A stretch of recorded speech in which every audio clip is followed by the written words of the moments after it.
The jobs cull at UBS has started already.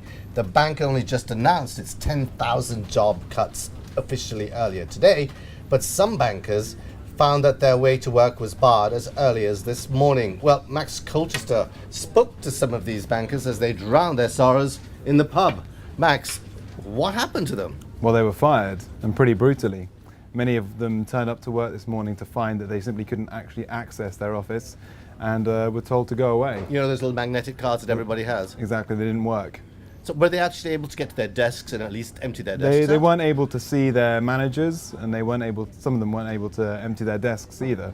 So quite a lot of them will probably have to return at some future date. I mean, it's quite interesting because, UBS in its statement about these job cuts did actually say that, the management would do their best to help the staff find new jobs. But that does sound pretty brutal, as you suggest. Absolutely. The mood in the pub was pretty somber. Many of these people were still informing their family and friends that they'd lost their jobs.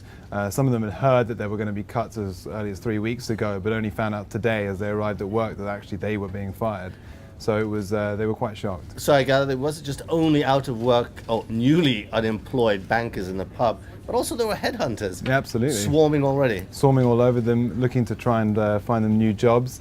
However, even the headhunters were a bit glum. They said that after Lehman, it was an opportunity. Today, it's going to be more of a struggle to actually find these people with new opportunities. I mean, 10,000, that's a global number of cuts, not just London, but still, that's an awful lot of jobs going to find replacements for. Absolutely. I mean, in London, there are some estimations saying as high as 5,000.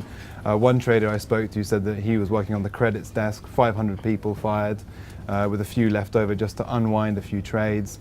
So it's not looking pretty. I mean, I guess one has to say this is the harsh reality of a banker's life. I mean, we saw it with Lehman, we've seen it elsewhere, where basically time to go, you're out, a black bin bag on your desk, empty it, and that's it.